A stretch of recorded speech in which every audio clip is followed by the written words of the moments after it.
श्री स्वामी समर्थ. आपण प्रत्येक जण आपल्या कुलदेवीची उपासना करतो का का नाही करत? काही लोकांना तर आपली कुलदेवी कोणती तेही माहित नसतं. म्हणजे आपली कुलदेवी दुसरी असेल, दुसऱ्या देवीची पूजा करतात. त्यामुळे पहिले सर्वप्रथम तर तुम्ही तुमची कुलदेवी जाणून घ्या. आपले आई वडील असतील, आपले बहीण भाऊ असतील, आपले नातेसंबंध असतील, त्यांना जाऊन विचारा आपली कुलदेवी कोणती आहे. थोडासा प्रयत्न करा, थोडे कष्ट करा, पण कुलदेवी जाणून घ्या.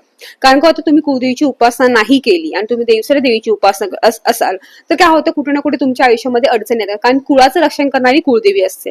त्यामुळे तुम्ही तिची उपासना नाही केली तर तुम्ही कुठे ना कुठे तुम्हाला तो त्रास होणार आहे, मानसिक त्रास होणार आहे. जसं तुम्ही तुमच्या आईला तुम्ही मानसन्मान देत नाही, पण मावशीची काकूची खूप उपासना तिची त्यांना मानसन्मान देत आहे. तुमच्या आईला मनातून तर दुःख होणार ना, की माझाच मुलगा मला विचारत नाही.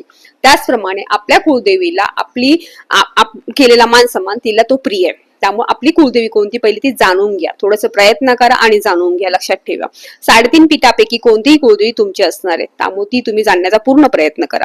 आता कुलदेवीचं काय तुम्हाला करायचं, खूप काही मोठं करायचं नाहीये. पहिली गोष्ट तर प्रत्येक वर्षी वर्षातून एकदा ठरवायचं आणि कुलदेवीचं दर्शन करून यायचं. कुलदेवी यांचं दर्शन करून यायचं. कुलदेवीला गेले की तिचा ओटी भरा, तिचा मान सन्मान जो आहे तो करा, तिला प्रेमाने तिचं नामस्मरण करा. तेवढं फक्त करा, देवीला बस झालं. प्रत्येक पौर्णिमेला आपल्या जवळपास कोणत्याही मंदिरात देवीचं जे मंदिर असेल ते जाऊन आपल्या कुलदेवीच्या नावाने एक ओटी भरत जावा, देवीची ओटी भरत जावा. प्रत्येक पौर्णिमेला भरा. जर शक्य असेल तर घरी एखादी स्त्री येत असेल तर तिची ओटी भरली तरी झाली. पण एकच स्त्री नाही, प्रत्येकच वेगवेगळी स्त्री हवी असते. त्यामुळे जर शक्य असेल तर घरी जरी एका स्त्रीची ओटी भरली तरी उत्तम राहील, खूप छान राहील. कुलदेवीच्या नावाने तिला मानसन्मान द्या, तिला चहा पाणी दूध द्या, जेवण जमलं तर जेवायला घाला तरी खूप उत्तम राहणार आहे.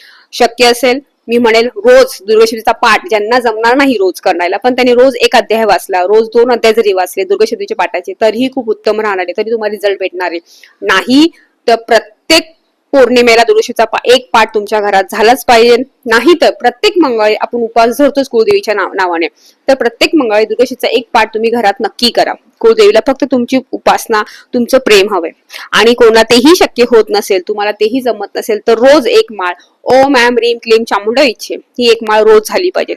अशा पद्धतीने तुम्ही तुमची कुलदेवीची उपासना जर केली, सेवा केली, तुमच्या आयुष्यामध्ये कोणतेही कष्ट दुःख येणार नाही. कारण कुलदेवीची जर उपासना झाली नाही तर घरात सतत भांडणं राहतात, वादविवाद राहतात, पैशाला पैसा लागत नाही, कोण ना कोण आजारी पडतं, मुलांची लग्न होत नाही, कामाधंद्यामध्ये यश भेटत नाही, आई वडिलांचं मुलांबरोबर पटत नाही, मुलं आई वडिलांना विचारत नाही, खूप अडचणी आणि खूप प्रॉब्लेम्स येत असतात.